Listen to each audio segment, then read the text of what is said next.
welcome to another episode of Stuck in My Mind podcast. I am your host, WIZE, and today's guest is the definition of perseverance with purpose.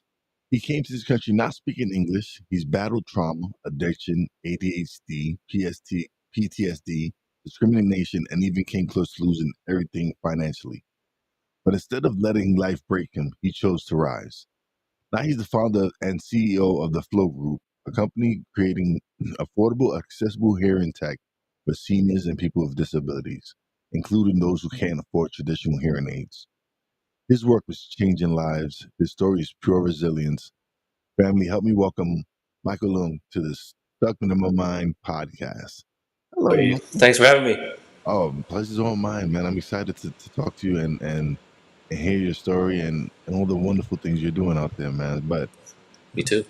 so when you think back to the version of you struggling the most, what would you tell him now? I would definitely tell him, don't take shortcuts. Really work hard. My old way would be just trusting other people, investing in things that other people tell me it's a good idea, and a lot of times it didn't turn out that way. So lost a lot of friendships over that trust. A lot of trust was broken. A lot of money was lost, and now obviously my own company, I do everything, from sales, marketing, import, exporting. I do presentations, testing of products, trademarks, like just everything. I learned how to build a website, by myself, online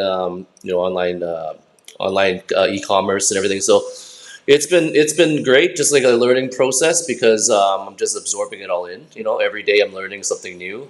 Um, and I think it's everyone should actually do something that they're passionate about. Find something they can actually relate to other people. In my case, obviously, because I'm partially blind, I was able to ponder some ideas and actually wanted to do something socially impactful. And so my product now, obviously, it helps people of all ages, right? It just happens I work with seniors right now, but it's a big market for seniors, and a lot of trust needs to be earned from the seniors industry, right? They're very easy; they can boot you out, right? So I was very lucky to be able to get in, and I'm just expanding all across Canada and hopefully global next year. So How did being an immigrant child who didn't speak English shape the way you see yourself today and everything that's kind of molded you into the person you are today? yeah, like when I came to Canada, it was I was only 6 years old, and obviously coming from you know uh, a country that's obviously very hot weather. You come to Canada, Calgary, it's minus 40, minus 30 with snow. So big change, and my family risked a lot to move over to Canada. So they're worried about the communist China taking over in '86, but they ended up not taking over for a little while after. So we left a little too early, but when we came. I looked different. I dressed different. I acted different. And I was lucky that I was accepted by my peers. So I kind of always thought of myself as the Fez of that '70s show of the group. Wasn't too cool, but then they accepted me and really molded me into. They taught me English. Obviously, like I speak English now perfectly. Um, and I didn't remember too much racism and discrimination in my early years, elementary, junior high. I remember I was treated quite well. It wasn't really till high school that it happened, and work related stuff. But um, yeah, I remember it was challenging, of course, but I remember I had lots of really good friends in the neighborhood, and we just hung out and made me feel really accepted. Mm. So you've dealt with ADHD, PTSD, trauma, addiction. How has all this dealing with all this kind of how have you been able to like kind of take all this and bounce back and just use it as a motive as the driving force to get you to the amazing things we're doing right now with creating the hearing aid and Yeah, doing what you're doing. it's been hard. Like I still go to therapy, every month. And I've been going through ADHD, PTSD. Probably most of my life. I just didn't know I actually had it, and I didn't have a term for it till recently. Um, but my ex girlfriend and I, we dated for 12 years. She was the one that kind of like really made me much better of a person. I was lost, and I've been through the trenches. I ran away since I was 14. I ran away for big periods of my time, getting in trouble. Um, Even went to juvie for a little bit. It was like just stealing and like fighting and stuff like that. But it that never changed me. Like that didn't even scare me, and I just kept doing it and doing it. Hung out with the wrong people, and it wasn't until I was probably like early 30s I started kind of snapping out of it. But that was when I was just partying and just drinking like all the time, and even when we broke up last year, I started drinking heavily again. This is just in the middle of my company. It's 2 years now, but it was like a 1 year anniversary kind of thing, and I just started just drinking heavily because we broke up, and for 3 weeks I was just like down and under. I didn't want to talk to anyone. I shut everybody off, and my friends kind of fished me out of the water, made me realize like I have a purpose, and that she would want to see me this way.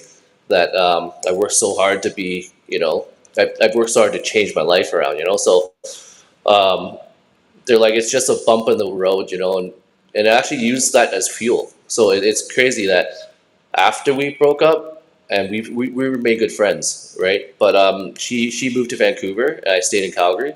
So that didn't align at the right time. So when she got to get her, she was starting to become more independent. I was starting to get to be my own version of myself. I didn't, she helped me a little bit with my websites and like my visual stuff. But I took everything in after my creativeness started coming out. She didn't even know I could continue on with the website. I started building like little advertisements and like different like videos and stuff, and she's shocked, like that I could actually do that. It's just me coming out of my comfort zone.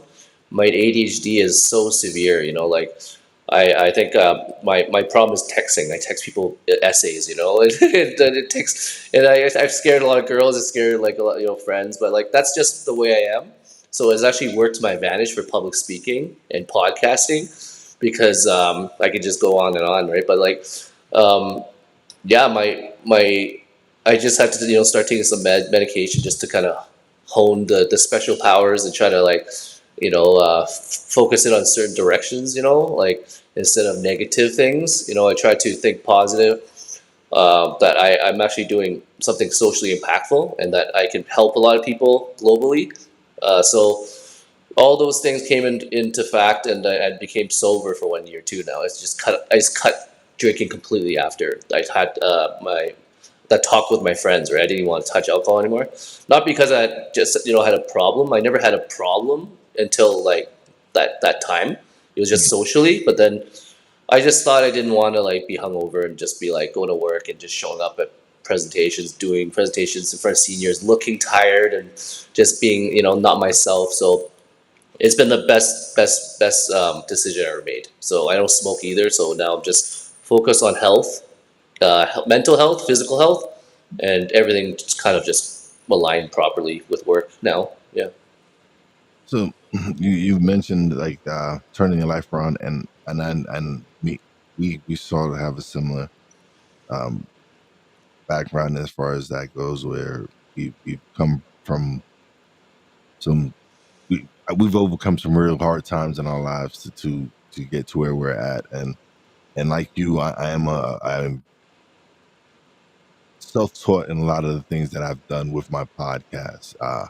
I've been able to launch the internet radio station. I've been able to launch a publishing company, a production company, and all this is me learning and growing and wanting to learn how to learning basically on the fly how to build a media empire, right?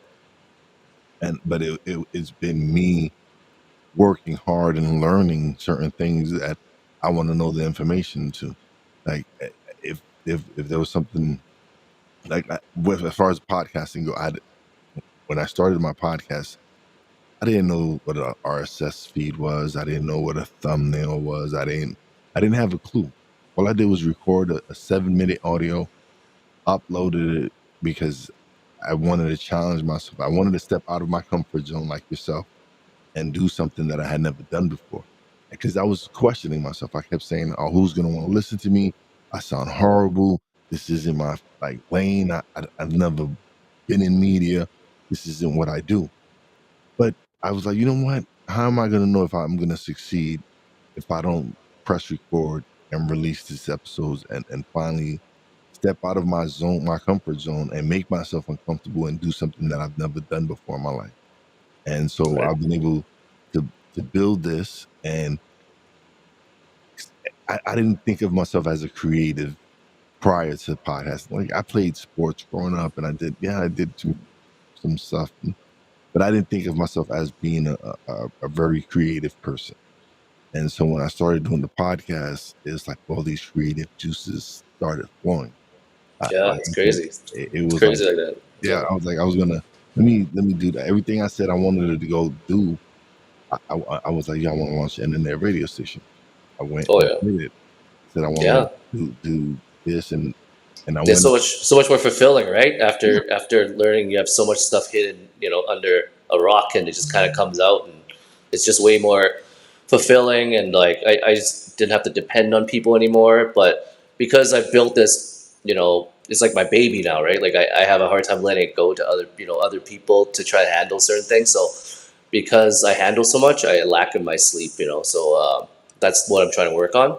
So I that's had it. to, yeah, hire a social media team, and eventually I'll have to hire, a sales team, etc. So I can actually focus more on the, like more presentations and being there to pitch, like just to be do more creative stuff, like stuff I want to do, um, e-commerce. Like I'm trying to focus on e-commerce, trying to make it global, right? So we're shipping to 100 countries right now, and trying to do podcasting everywhere. Really, just Australia. I've done Germany, India, and people like this product. Everyone and anyone knows someone with hearing loss and sight loss. So 1.6 billion people in the world have hearing loss at some point in their life, right? Or currently. So from child, autism to seniors, dementia, war veterans. I work with all of them, blind athletes. So it's gonna fly out the moment.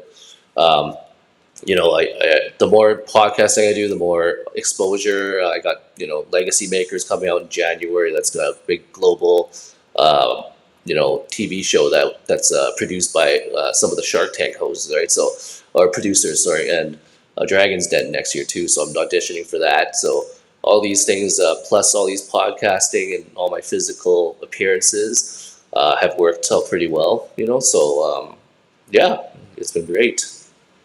Yeah, I can imagine, and I can imagine the work, like, because I know me personally how I need to kind of let go of some of the reins and be able to focus more on the creative side of it and not focus, be able to build a team to help me build the business side of it so that I can focus on this part, the creative part, being able to do the interviews and everything. So I kind of feel you when you talk about that and and that feeling you get when you build something from scratch, right? And especially something that's as important as what you're doing with a hearing aid and everything. It gives you this feeling. It's like of course everybody wants to make money, everybody wants, but that feeling you get when you accomplish something and you put something out there that it's life altering in a way that it's so beneficial where someone who might have never been able to hear before now is using your device, right? And, Yep, and so that's now right. their first sound is because of you. Exactly. It's life changing. And I've seen so many real life experiences where people just light up and they couldn't hear for 8 years. And suddenly, using this bone conduction headphone with amplification, open ear. So now people with tinnitus can actually minimize tinnitus, and they're not going, driving them crazy, hearing all these muffled buzzing sounds constantly. People that had like gun incidents where they blew out their eardrums. Now it actually penetrates through that damaged wall through sound vibrations. It goes into the good ear, right, the inner ear. So now they can suddenly hear before they couldn't hear anything. It was blocked out, right? So it's crazy how this technology now it's it's much more innovative now than it was many years ago. And because hearing aids hasn't changed very much over the years, people are just excited for something new. So now, because I have this new product that no one's heard of, and I've done my homework, I've done my events and test people, I've tested thousands of people. Now I got partnerships with senior homes. I got like working with indigenous communities, just like different areas, different avenues, children with special needs. So this can go in so many directions, and it's something that is a necessity. What's more important than sight and hearing, right? So because I have my partial blindness, I resonate with my clients, and I don't push my sales. I just tell them, hey, like, think about it first. Watch this presentation and like go, talk to your loved ones, discuss it. I want to make sure you love the product. You actually take the time to use it and learn how to use it. And ones that do have actually maximized in their results. Right? It's the ones that are kind of like used to the old ways. They don't want to try anything new. A lot of seniors are shrunken back. They want to get help, but they don't want to get help, kind of thing, right? It's like they want help, but they don't want to learn how to get help. So I made this the most senior friendly as possible. Like the new 2.0 we have has been breaking records the last 2 months. So yeah. Awesome. So why is hearing technology so expensive, and who gets left out because of it? Sorry, what was the second part? Who gets what? Sorry. Who gets left out because it is so expensive? Oh, who gets left out? Yeah. So I've been asked that. Like I think it's expensive because obviously they grossly overinflate it to make money, but then also because a lot of these are big companies, they have a big overhead, so they gotta they gotta charge a lot more. They advertise more, they market more, they have more global presence. Yeah. For me, I like the affordability factor because I want people that are low income that can afford it. Because low income people can't afford thousands of dollars, let alone a couple $100s, right? So, and my dad's one of them. He lives in a subsidized housing where people pay $700-800 a month, and they get government money every month, and that's all they have, right? So they got to really be careful how much they spend. So I realized that a lot of people, because I do a lot of presentation in more wealthy communities, so they're able to make the purchase very easily. But we're getting grants from different places, and we're trying out these projects, these pilot projects, where we're actually giving very discounted headphones for these residents, right? For these seniors that have nothing to wear. They don't even have hearing aids, so they're just going about every day with nothing. So their hearing is just getting worse and worse. So the moment they have something like this, it automatically improves their life substantially, right? So that's my goal, is to provide affordable hearing to everybody in the world. Because imagine the third world countries, people just like South America, like Africa, like everywhere in the world could use something like this, because it's outside the ear. You don't need to stick anything in your ear. It's like it's nothing intrusive, so you don't have to worry about earwax built up. None of that like direct damage to your ears. So it's I think it's completely different. It's everything is polar opposite than hearing aids, and because it's more affordable, people are just radiating towards it, and they think that that'll be like the biggest competitor down the road, or even now. Yeah. Because they just haven't changed anything. They had the opportunity to change their design. It's just so small, it's so finicky, and people are just sick of spending so much money, and they lose it so easily too, right? So they lose it, they gotta buy another one. Like, even though the first one's covered, now they gotta pay for the one they lost. So a couple more thousands of dollars poured out, right? So And people ask me why I don't make it medical. That's another reason why I don't make it medical. Because Mm. if I make it medical, then I got to put up the price a lot higher because I got to put it through all these testing, and it costs money to do that, right? So I like it where it's in retail. You know, I can sell it retail. It has the recreational factor, but then it also has that medical factor that allows me to sell anywhere I want, right? Yeah. And it's affordable. So yeah. Awesome. Awesome. So when did you realize your mission wasn't just a business idea? It was bigger than you. It was bigger than when you had what originally envisioned. Yeah, like I think just started working with seniors on the daily. It made me realize how what a void is missing. Like such a big void is missing. It's in a tapped market. There's so many senior homes in the world, you know. Like, and I've made a big difference in just my city alone. So, and of course, they're rooting me on because I'm the local city boy. Not many people come out of the city, like, be able to do something so impactful. So because because it's actually helping people, and I see how so many seniors are, lacking participation in senior homes. They're not socially active. They're just shrunken in. They don't feel involved in conversation. They have hearing aids, they don't even wear them. That's another problem. So I started seeing so many different things, and I was like, this product can actually cater to them. It's just a matter of if they come out of their comfort zone, right? So 2 years later, and now I have this 2.0 version that's completely revamped, completely upgraded. Hmm. People are starting to wear them. I have like dozens of people wearing in different senior homes. Before it was just like one or two. Now it's actually growing in numbers because they see Bob wearing it, and Bob, obviously knows what he's doing, and knows his stuff, and they're like, oh, okay, Bob wears it, then he must really, we should try it too, right? So more and more people are trying it, and they're liking it, and giving me positive reviews because they just love how light it is, how comfortable it is, how easy to use it is, and it actually really delivers results for such a fraction of the cost of hearing aids, right? So it's a good backup or even a primary for seniors right now. So um, yeah, it's just good to have it just in case you lose your hearing aids, you damage your hearing aids. Um, no earwax built up. It's just so many positive things out of this product. So Awesome, man. Yeah, definitely. That's very important. So, what's one misconception people have about an assistive tech like what you have? a misconception. Yeah, Um,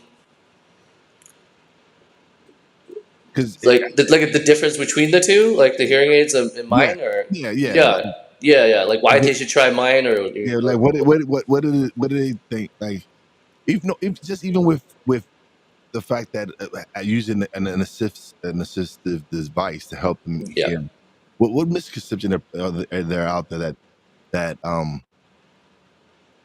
that people who use these devices that they're lacking something? What is it what is it that you want them to realize that, hey, just because there are people using these devices, that they still have a lot to offer, and Oh yeah, yeah, for sure. Um, I would say because my product is open ear, right, Mhm. and hearing aids are in the ear, Yeah, people are automatically already drawn to it because they're just sick of sticking anything in their ear. Like, there's people that just allergic to the material. They can't have anything in their ear, so therefore they get rashes. They get it irritates them, so they just can't wear them. So this is the only direction they can take, right? There's people that just started getting hearing loss, and they don't want to spend that kind of money for hearing aids because they just started, getting it, right? So this would be a perfect, introductory, and so it helps people with mild, moderate, to even some cases of severe hearing loss. So I would say, like 80% of the seniors I work with worked well, and the other 20 didn't because their hearing was so severe that even their hearing aids aren't working very well. So therefore, my product has limitations too, right? yeah, So I always tell people it's a person case by case scenario. I don't want you to think that you wearing my product is going to cure your hearing or like it's going to like be as long as it improves it and they see the improvements and it's for them it's night and day, then it's a win-win, right? yeah, But I would never tell people like it's going to work for everybody because not everything works for everybody for anything. So you got to be realistic, and people appreciate that. And when they try it doesn't work, then they know like your hearing is just too severe. But another cool factor is that you can combine the product. So my product, because you were on the outside, you can actually put it over top of your hearing aid. So people that have really severe hearing loss and their hearing aids do not pick up everything, they don't want to spend more money. They put it over top and actually re-enhanced everything. So now they can hear far away again. And it was pretty amazing. These are 95-year-olds that double stack it, I call it, and they're like, whoa, they're like, I can hear like so far away now. I can eavesdrop again. And for them, it's like I don't care if to wear 10 headphones. They're like, I just want to hear. I just want to hear. They're just like, I don't have many years left. I just want to hear my grandchildren talk. I just want to hear the birds chirping, and something so minor to us could be Yeah. so major to them, right? So, yeah. Absolutely. So how do you stay grounded with when life pulls you back into, like, especially like you mentioned last year, you and your girlfriend broke up, and she was a major part in helping develop the person that you are today. How do you stay grounded, right, when you go through this heartbreak, and but you like, all right, this is, I'm hurting, this is really painful. How do you use that to fuel what you're doing? Like, how are you taking that energy and you're like, you know what? Yes, it hurts. She was a big part of my life. Yes, we're no longer in a committed relationship, but we're still good friends. How has that kind of like driven you to what you're doing right now? What kind of, like, the Yep. impact of that? Oh, huge impact. And we talk like every couple of days still. It's kind of weird. We've been both been single for a year. The dating things is very different now. Like dating apps are just like a lot of fake profiles and catfishes, and for me it's like I'm 44, and like she was like 12 years younger than me. I know I look young, but it's it's hard because my social life, I have no social life really as much because my eyes are I've lost my peripheral on one side, so I can't see up, down, left, right.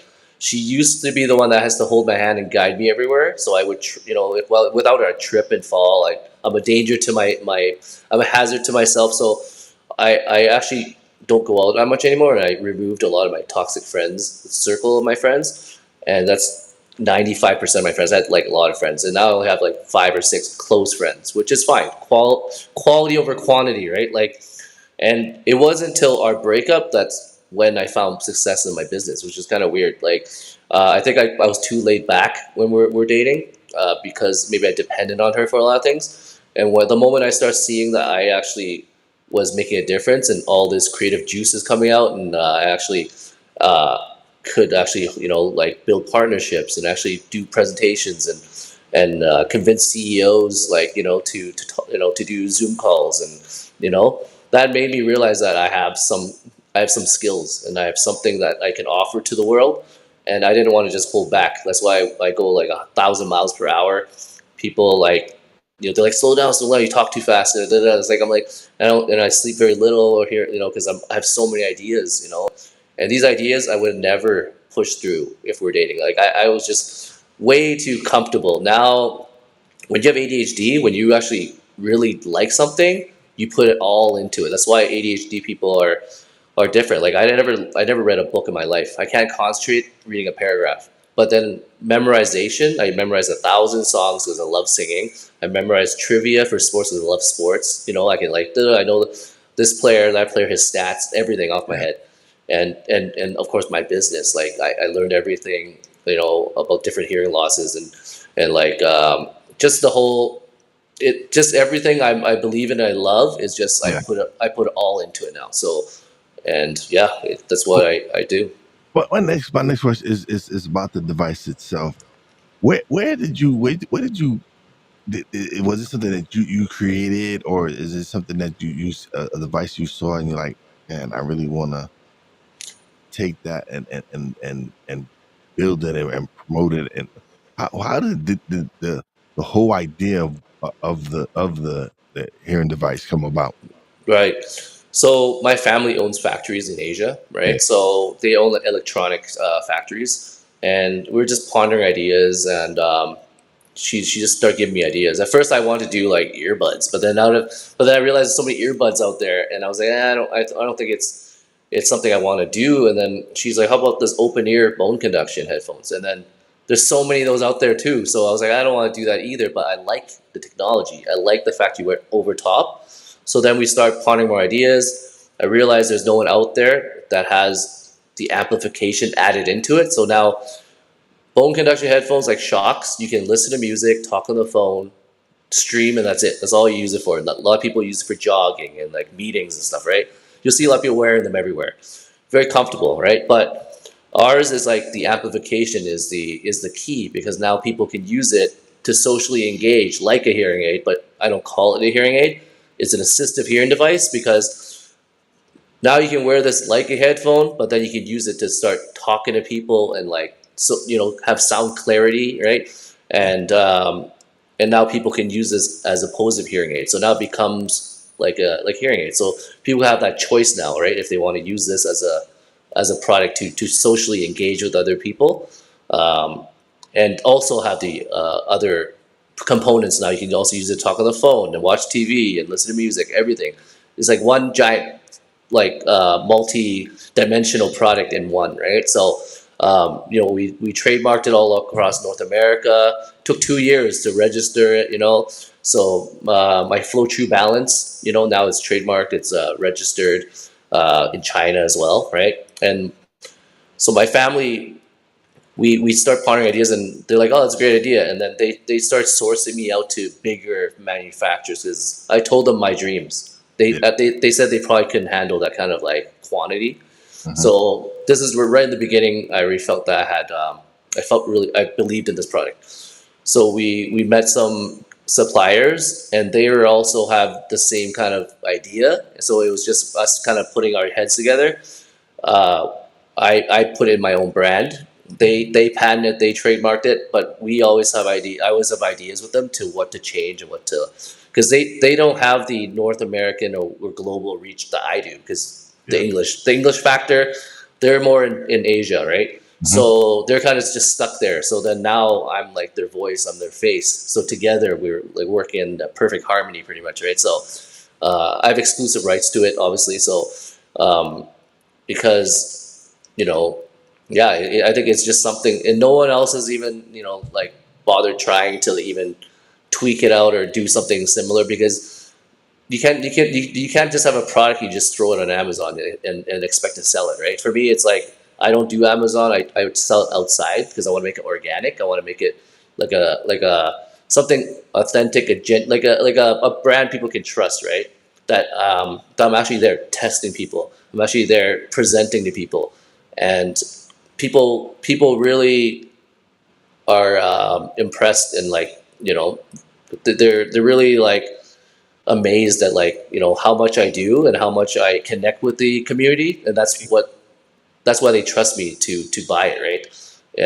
Because people want to try it first. They don't Most people don't just buy things anymore. They want to try it, especially if it's hearing or sight related. Mhm. um, and yeah, it helps people with sight problems too. So people like me, it helps people with sight problems. It helps you navigate, helps you be alert. So And you've mentioned you're partially you're blind in one eye. It was what was the cause of it? What had happened that it and how has your blindness helped towards, especially the empathy you have towards everyone, like everyone else with a disability, and the motivation. I know it's part of the motivation to building the device and doing what you're doing.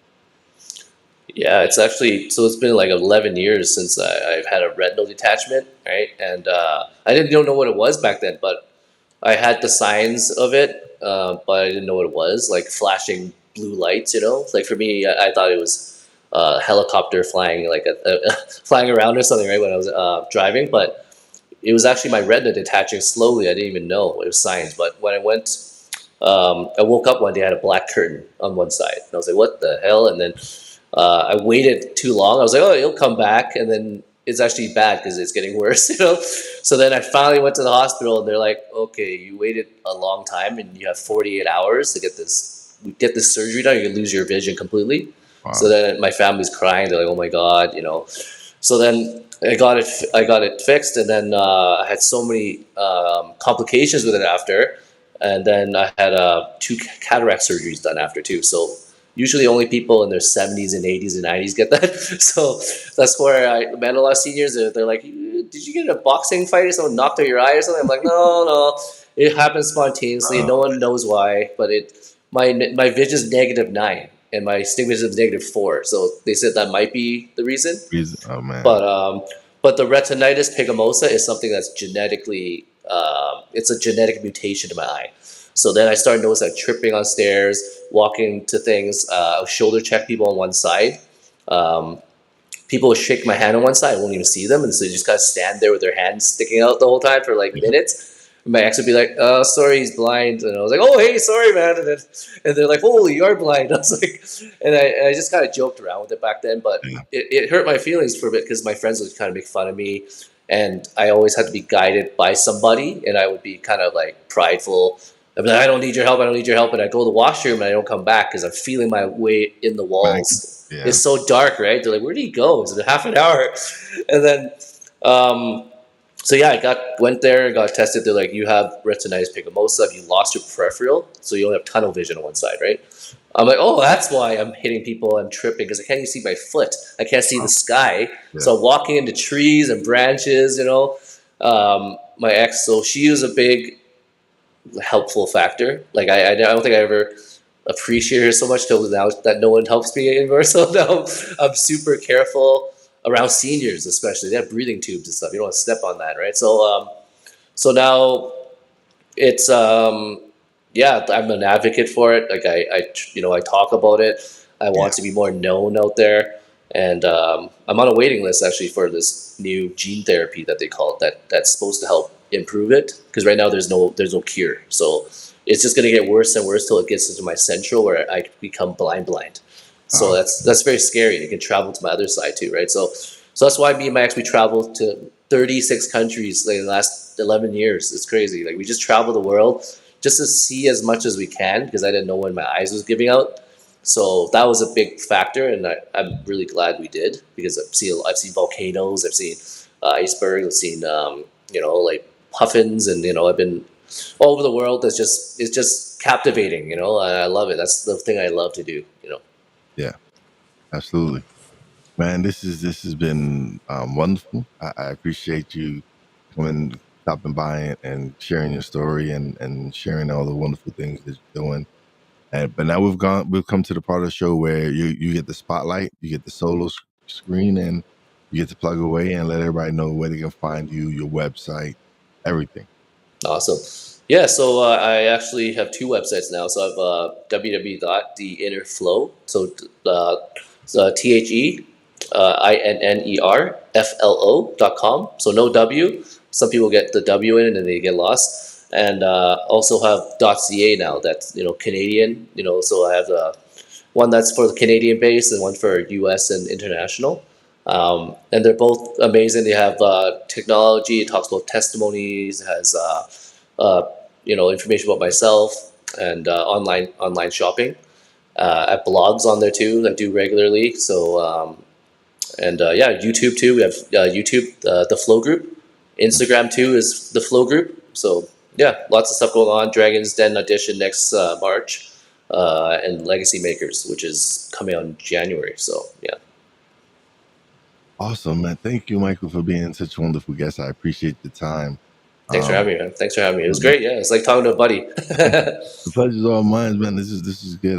It's always important, and it's crazy because we a lot of I relate with a lot of the things you like when you were talking about how you do everything and you need to eventually let some things go, and that's how I am. Like this is my baby. This is my the podcast is my baby, and it's kind of hard to kind of release some the reins to someone else because you know the work that you've put into everything you've done, and so I can like your story resonates with me because it's kind of mirrors the things that I've been doing, and so I appreciate you coming on and spending time with us and letting my audience get to know you and get to hear your story and your experience. So thank you so much. I greatly appreciate your time. For sure. Oh, and one more thing, I like to give people a discount promo code. So for checkout, seniors 10. So seniors with an S 10, and you get 10% off on the product too. So yeah, it's under $300, right? So yeah. All right, awesome. But don't leave just yet. Let me close out the show, Yep. and we'll chat a little bit off the air. But thank you For so sure. much. For sure. Thank you for being such a wonderful guest. I appreciate your time. Hey, thanks for being a good host, man. Thank you. Oh, wrong button. All right, everybody. Another great episode is in the books. That was straight fire. I appreciate Michael coming through and sharing his story. It is definitely it's inspirational, and I definitely appreciate his time. If today's conversation moved you, don't just let it fade into the background. Go support the Flow Group and help spread a mission that's actually changing lives. You can learn more and get involved at the Flow Group. Is it's theflowgroup.com, Mike? Yep. So the inner flow, actually, it's the The inner Inner Flow. flow. Oh, Yeah, sorry. the innerflow.com. Yeah. Innerflow.com. So SEA. Yeah. yeah, so definitely go check that out and go support them and show them nothing but love, everybody. So appreciate it. Share this episode with someone who needs to be reminded that where you start does not dictate where you can go. Your story's still being written. Make it count. You know how your boy Wise does it. Peace out.